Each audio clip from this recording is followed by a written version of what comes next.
is brilliant for Harry to do, and anything associated with Harry was great. He was the most popular member of the royal family. It guaranteed positive publicity. But what we saw with Centre Bali and what we heard from its chairman, Sophie Chanduka, was that actually that's not the case anymore. She said that people didn't want to be associated and potential sponsors with Centre Bali anymore because they said, she claimed that Harry had become a toxic brand, same as Meghan. Now, I think Invictus is doing fine because it's a very worthy cause, but people are starting to say, is it great that it's so closely associated with Harry? It's well established. Do we need him anymore? Well, it's interesting. Welcome back, everyone. Today, we're unpacking yet another desperate attempt by the tabloids and Palace Confidential to spin Prince Harry's success into something negative. It's a fresh twist in the tale, where the tabloids and Palace Confidential are trying to construct a narrative that's as confusing as it is contradictory. So here's the crux of their argument. They're acknowledging that anything associated with Harry is grand, simply because he's arguably the most famous member of the royal family. They're essentially admitting that Harry's fame, his global recognition, is the driving force behind the success of projects like Invictus. Now, this is a significant admission on their part. They are openly recognizing that Harry is the engine that propels projects like Invictus into the global limelight. He's the catalyst that garners respect and admiration for these endeavours. But here's where the narrative takes a bizarre turn. Almost in the same breath, they are suggesting that since Harry has already laid the groundwork for Invictus, he should now step down. Wait a minute, did they just contradict themselves? They openly credit him for the success of Invictus, yet in the next instant they're proposing he should relinquish his role. That's a bit rich, isn't it? This narrative is not just flawed, it's utterly nonsensical. Without Harry, Invictus would lose its star power, its global appeal. And this isn't just my opinion. Veterans themselves have voiced this sentiment time and again. No Harry, no Invictus. It's as simple as that. The tabloids and Palace Confidential are trying to have their cake and eat it too.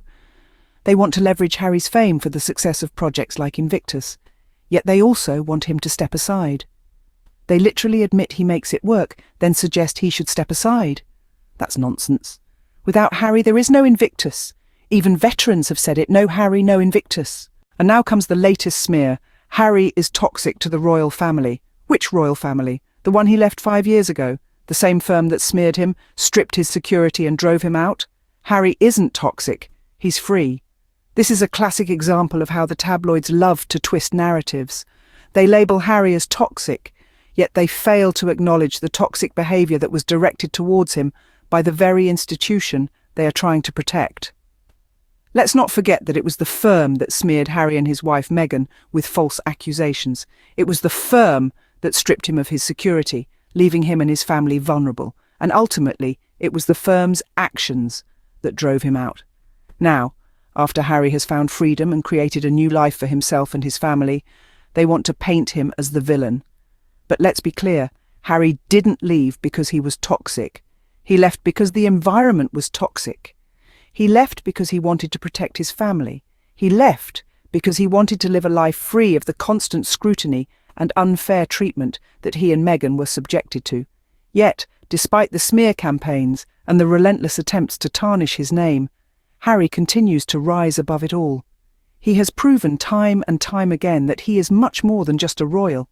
He is a dedicated husband, a loving father, and a passionate philanthropist. He is using his platform to bring awareness to important issues, and he is making a real difference in the world. So, when they say Harry is toxic, what they really mean is that he is uncontrollable. He is no longer confined by the boundaries of the monarchy. He is no longer a pawn in their game. He is free to be who he wants to be and to do what he believes is right. And that, my friends, is what they are truly afraid of. Harry isn't toxic. He's free. His freedom is a testament to his strength and resilience, and a rebuke to those who continue to smear his name. The truth is simple. Harry has built his own brand, his own life, and his own legacy outside the monarchy. This brave young prince, who once served his country on the front lines, has now carved out a life of service in his own unique way. He's not just a royal figurehead, but a man of action who's made significant strides in mental health advocacy, environmental conservation, and championing the rights and recognition of veterans. From founding the Invictus Games, an international sporting event for wounded, injured and sick servicemen and women, to launching the mental health initiative Heads Together with his brother, Harry has shown time and again that his dedication to service is not bound by palace walls. And let's not forget Archewell, the non-profit organisation he's built with his wife, Meghan Sussex. Through Archewell, they're creating compassionate communities online, championing the power of the human spirit and driving systemic cultural change. It's clear that Harry is not living in the shadow of his royal past, but instead he's shining a light on the path to a better future. Yet the tabloids brand him as toxic. Why? Because his success outside the royal family makes the institution look weak and irrelevant. It's a desperate attempt to diminish his accomplishments and tie him to an outdated system that he has long since outgrown. He is no longer the rebellious prince, but a mature, responsible man who's using his platform to effect real change. The term toxic is nothing more than a reflection of their own insecurities. They've lost their grip on Harry, and it scares them. It scares them because Harry's success is a testament to the fact that one can step out of the royal spotlight and not just survive, but thrive. They can't stand that Harry doesn't need them, but they still need him to sell papers. As the saying goes, the truth will set you free, and in Harry's case, it certainly has. So let's be clear. Harry is not toxic. This is a statement that bears repeating, as it seems the narrative that's been spun around him is one that is difficult to unravel.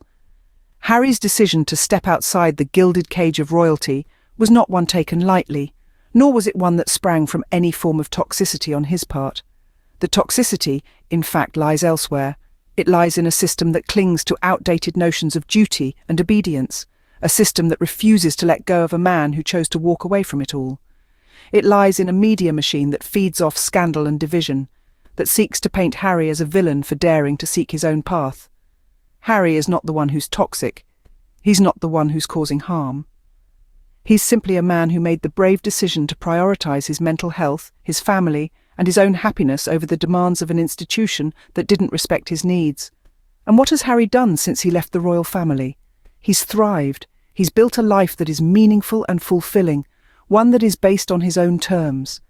He's used his platform to bring attention to important issues, to inspire others with his actions, and to make a positive impact in the world. In the face of all this, it's the system that's shown itself to be toxic. It's the system that continues to chase after Harry, that refuses to let him live his life in peace. It's the system that is so threatened by his success that it resorts to mudslinging and character assassination in a desperate attempt to diminish him. But Harry continues to rise above it all. He continues to inspire, to thrive, to show us all what it means to truly be free. What's toxic is a system that can't stop chasing the man who walked away, while he continues to thrive and inspire on his own terms. Let's remember that the next time the tabloids try to spin a different tale,